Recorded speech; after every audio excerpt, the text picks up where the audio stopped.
जय हिंद दोस्तों। स्वागत है आपका एक बार फिर से हमारे और आपके प्यारे से यूट्यूब चैनल 92 एड्यू पर। तो आज हम आपके लिए लेकर आए हैं मैथमेटिक्स इनफाइनाइट सीरीज़ का एक और दूसरा वीडियो। पहले वीडियो में हमने आपको तुलना परीक्षण कंपैरिजन टेस्ट के बारे में बताया था। कंपैरिजन टेस्ट सवालों में कैसे यूज़ करना है और कैसे पता करना है कि जो हमारी सीरीज़ है वो कन्वर्जेंट है कि डाइवर्जेंट है। इस वाले वीडियो में हम इंटीग्रल टेस्ट पर चर्चा करेंगे कि अभी हमने देखा तुलना परीक्षण कैसे लगाना है, अब हम देखेंगे कि इंटीग्रल टेस्ट अपने सवालों में कैसे लगाना है। तो ये हमारा इनफाइनाइट सीरीज मैथमेटिक्स का सेकंड वीडियो। तो चलिए शुरू करते हैं।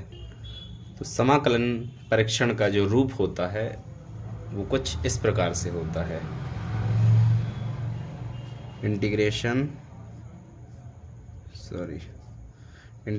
1 से infinity ux dx is equal to limit n tends to infinity 1 से n ux dx is equal to l। ठीक है, अब l देखो, इसका मान अगर l आता है, l मतलब अगर l ग्रेटर 1 है, इसका मान l आता है और l ग्रेटर 1 है तो श्रेणी होगी अपसारी, मतलब डाइवर्जेंट। अगर इसका मान l का मान 1 से बड़ा आता है, l का मान 1 से बड़ा आता है तो श्रेणी होगी डाइवर्जेंट। और अगर l का मान 1 से छोटा आता है तो श्रेणी होगी अभिसारी, कन्वर्जेंट।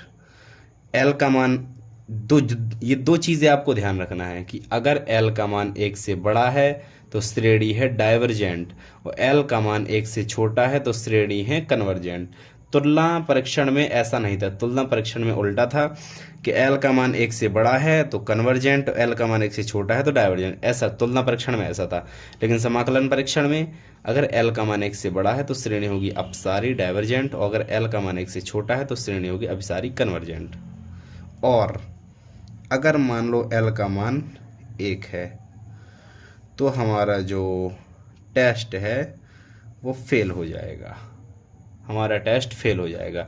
और जब टेस्ट फेल होगा तो उसके बाद हम लगाएंगे तुलना परीक्षण, वो बाद की बात है, जब टेस्ट फेल होगा तब हम देखेंगे वो सवाल। तो चलिए इसके कुछ सवाल हम कर लेते हैं ताकि ये आपको अच्छे से समझ में आ जाए। तो ये रहा हमारा पहला सवाल, ये बहुत इजी सवाल है। तो सबसे पहले मैंने आपको तुलना परीक्षण में बताया था कि सबसे पहले हमें कोई भी सीरीज़ दी हो, हमें उसका un निकालना आना चाहिए। un मतलब उसका nवां पद, nth टर्म उसका क्या है। तो इसका पहला टर्म देखो, एक अगर हम अपॉन में 1 की पावर 3 करें, 1 की पावर कुछ भी लगा दो उसका मान 1 ही होता है। तो अगर हम 1 की पावर 3 करें तो कोई दिक्कत नहीं होगी क्योंकि 1 आना है और सेम आना है। तो 1 1 1 ऊपर 1 1 1 1 1 ऐसे 1 रहेगा तो ऊपर तो 1 है। चलो ठीक है, ऊपर का nवां पद निकाल आया। अब नीचे का nवां पद 1 2 3 डॉट डॉट डॉट 4 5 6 कहाँ तक जाएगा, n तक। मैंने पहले ही बताया है कि अगर 1 से 2 3 4 ऐसे करते एक एक के अंतर से अगर श्रेणी हमारी आगे चलती है, 1 से अगर स्टार्ट होती है तो nवां पद हमारा n होता है। और अगर 2 से स्टार्ट होती है तो n-1 होता है, 3 से नहीं, n-1 नहीं सॉरी n+1 होता है। अगर 3 से स्टार्ट होती है तो n+2 होता है। और अगर श्रेणी हमारी 0 से स्टार्ट होती है तो हमारा होता है nवां पद n-1। ठीक है, वो निकाल भी आप सकते हैं।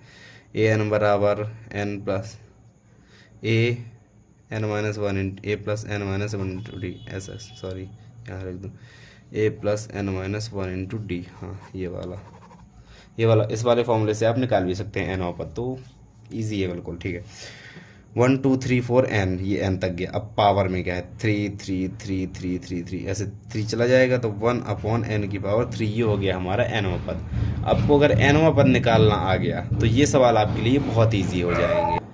इसके बाद अभी तक हम un को आगे बढ़ाते थे, लेकिन यहाँ पर n की जगह x रखेंगे। हम कुछ भी सवाल हमें दिया हो तुरंत n की जगह हमें x रखना है, क्योंकि हमें जो फॉर्मूला है वहाँ पर ux चाहिए, तो हम n की जगह x रख दिए, 1/x³।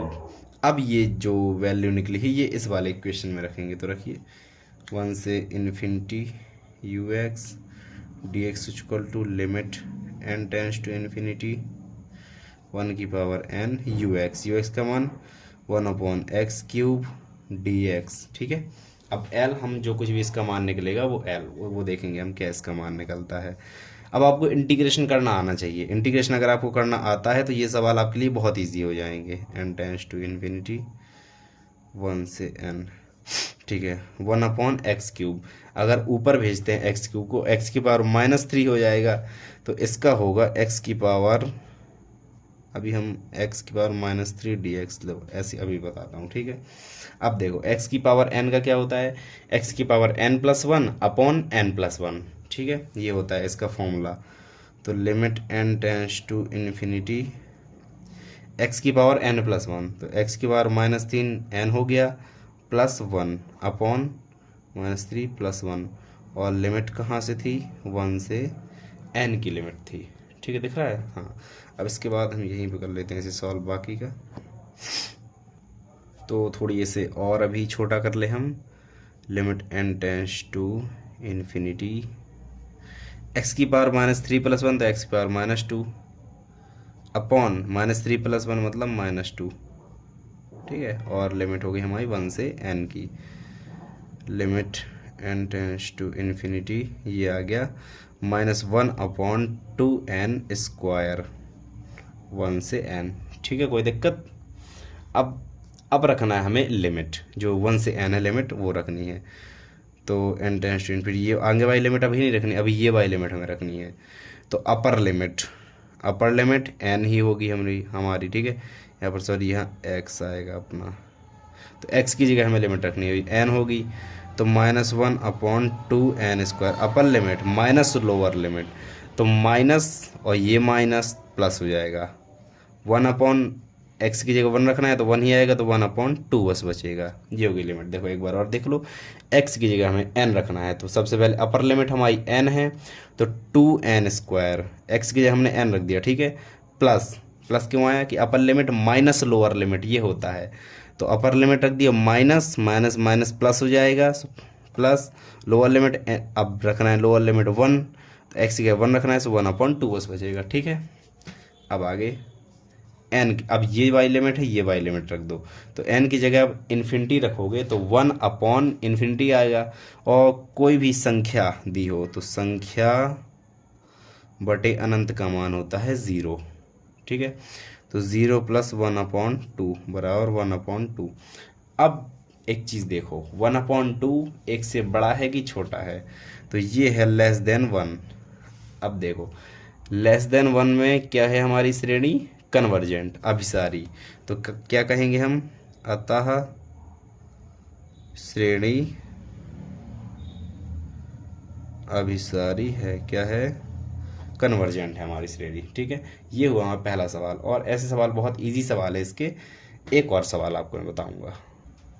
तो ये हमारा दूसरा सवाल। अब इसमें देखिए, आप हमें सबसे पहले क्या करना है, nवां पद निकालना है, मतलब un का मान निकालना है, फिर n की जगह में x रखना है, फिर उसके बाद जो फॉर्मूला है हमारा उसमें रखना है हमें, ठीक है। तो सबसे पहले un कैसे निकलेगा, देखो एक एक पद का हमें nवां पद निकालना है। 1 1 1, सबसे पहले ऊपर वाले देख लो, 1 1 1 1 1 1 रहेगा तो 1 ही, ऊपर तो 1 ही रहना है, ठीक है। अब नीचे 1, सबसे पहला देखो 1, फिर पहला पद 2, फिर पहला पद 3, फिर 4, फिर 5, तो कहाँ तक जाएगा, n तक। 1 से स्टार्ट हो तो n तक जाना है, वरना आप निकाल भी सकते हैं कि पहला पद a + n - 1 × d, वैसे भी आप निकाल सकते हैं, ठीक है। अब दूसरा हम ये देखिए वैसे निकालेंगे, 2 3, तो पहला पद क्या है 2 + n - 1 × d का मान क्या है 1, ठीक है। 2 + n - 1 3 - 2 1, d का मान क्या है 1, ठीक है। un 1/n, और यहाँ पर n -1 बचेगा, और 2 में 1 गई 1, तो n + 1, ठीक है, ये आना है हमारा। देखो 2 में 1 गई 1, प्लस का 1 बचेगा क्योंकि +2 है, प्लस का 1 बचेगा तो ये आएगा हमारा यू एन, मतलब एनवां पद हमने निकाल लिया। अब एन की जगह हमें सिंपल एक्स रख देना है, 1/x एक्स प्लस 1। ठीक है, यहाँ तक तो आराम से आप कर लोगे। अब इसके बाद जो हमें फॉर्मूले में रखना है, ठीक है, हम फंसते हैं कहाँ, इंटीग्रेशन में। इन वाले सवालों में इंटीग्रेशन में हम फंस जाते हैं। ठीक है, तो चलिए देखते हैं अभी फॉर्मूला वो वाला देखते हैं हम। देखो ऐसा है, 1 से infinity u x d x equal to limit n tends to infinity 1 से n u x d x. ठीक है, ये है। इसमें यू एक्स का मान रख दो, तो limit n tends to infinity 1 से n यू एक्स का मान 1/x x plus 1 D x. अब देखो इंटीग्रेशन, इसका इंटीग्रेशन कैसे होगा, तो इसमें हम आंशिक भिन्ने देखेंगे। आंशिक भिन्नों में इसे हम बांटेंगे। आंशिक भिन्नों में कैसा बांटेंगे कि हम करते थे 1/x x प्लस 1 तो बराबर a/x प्लस b/x प्लस 1, फिर हम एलसीएम लेते थे 1 equal to a x plus 1 plus b x, ऐसा करके करते थे। ए और बी का हम मान निकालते थे और उसके बाद हम इसमें पार्शियल भिन्नों में से तोड़ देते थे। तो यहाँ पर देखो एक शॉर्टकट बताता हूँ मैं इसका कैसा होता है। सिर्फ इन सवालों में ही वो वाला शॉर्टकट लग पाता है। वो कैसा होता है, देखो अगर x प्लस 1 मतलब जस्ट उसके बाद का पद दिया हो, जैसे मान लो 1/x प्लस 1 x प्लस 2, मतलब x plus 1 x plus 2 just उसके एक बाद का पद दिया है। अगर 1/x माइनस 1 और x माइनस 1 और उसके बाद x, मतलब जस्ट उसके बाद का पद दिया है, तो उन्हें कैसे तोड़ते हैं, तो 1/x minus 1/x plus 1 dx, उन्हें इस प्रकार से हम तोड़ते हैं। अगर ऐसे पद दिए हों जो एक दूसरे के जस्ट बाद आता हो, जो आगे वाला पद है उस पहले वाले पद के जस्ट बाद आता हो, तो उन्हें हम इस प्रकार से तोड़ सकते हैं। अब हम इनका आराम से इंटीग्रेशन कर लेंगे। कैसा, limit n tends to infinity 1/x का log x और 1/x प्लस 1 का log x प्लस 1, बस ये हो गया इनका इंटीग्रेशन, सॉरी। अब इसके बाद हम इनकी लिमिट रख देंगे। चलिए ये लिमिट रख दी हमने, कहाँ से, 1 से n की। ठीक है, अब लिमिट हम रख देते हैं इसमें। सबसे पहले एक और चीज़ कर लेते हैं और थोड़ी शॉर्ट कर लेते हैं, n tends to infinity log x/x plus 1, ये लो। ठीक है, अगर भाग वो सॉरी माइनस में हो 2 लॉग तो भाग में टूटता है, या फिर भाग का लॉग माइनस में टूटता है। ठीक है, तो हमने माइनस भाग में परिवर्तित कर दिया लॉग, ये ऐसे हो जाते हैं, ये फॉर्मूला होता है लॉग का। इसके बाद बस सिंपल लिमिट रख दो, n tends to infinity upper limit log n/n plus 1 minus lower limit, तो log 1/, ये 1 plus 1 2, upper limit minus lower limit. और अब अगर हम लिमिट रखेंगे, ये आगे वाली लिमिट रखेंगे, तो अनंत बटे अनंत कुछ नहीं मतलब निकलेगा। तो सबसे पहले हम एक और चीज़ कर लेते हैं, वो क्या है, जो हम अभी पहले भी करते आए हैं तुलना परीक्षण में। कैसा, log n और नीचे से एक n कॉमन ले लो, 1 प्लस 1/n, एक नीचे से n कॉमन ले लिया, और इस n से इस n को काट दो 1/2। ठीक है, अब रख दो लिमिट। अब अगर हम इसकी लिमिट रखेंगे, जैसे limit n tends to infinity log 1/1 plus 1/n minus log 1/2, sorry, अगर अब हम इसकी लिमिट रखेंगे तो 1/, इसका मान होगा 0, तो log 1, और log 1 का मान होता है 0।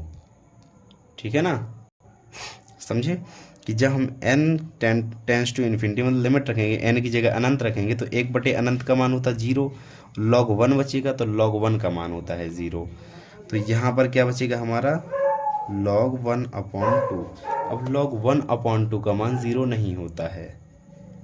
ठीक है ना, लॉग कितने का मान ज़ीरो होता है? लॉग 1 का मान ज़ीरो होता है, मतलब ज़ीरो तो ये आना नहीं है, ठीक है। और नेगेटिव नहीं आना, क्यों? क्योंकि लॉग का ग्राफ होता है वो ऐसे चलता है। लॉग का मान कभी भी नेगेटिव, मतलब कभी भी किसी भी संख्या का जो मान होता है, किसी भी नेगेटिव संख्या का लॉग नहीं निकलता, ये है कहने का मतलब। किसी भी नेगेटिव संख्या का लॉग नहीं निकलता कभी भी। अब लॉग 1/2 तो हमारा निकल आया, ठीक है।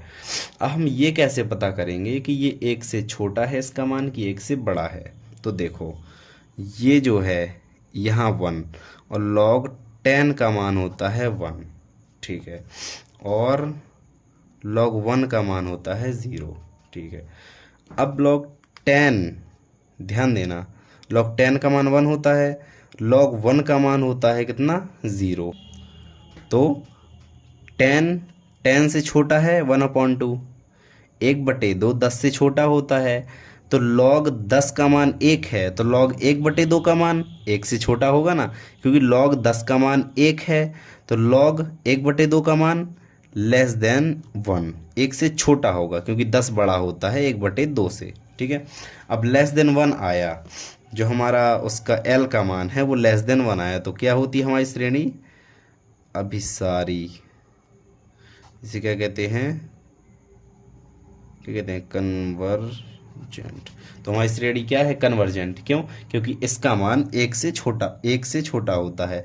तो अगर 1 से छोटा निकले मान तो क्या हो गई हमारी श्रेणी? कन्वर्जेंट हो गई। और अगर 1 से बड़ा मान निकले तो श्रेणी डाइवर्जेंट होती है। ये हुआ आज का हमारा समाकलन परीक्षण। इस प्रकार से लगाना है हमें सवालों में समाकलन परीक्षण। तो इस वीडियो में बस इतना ही, and thank you so much for 1K subscribers, and मिलते हैं अगले वीडियो में। Thank you so much, bye bye.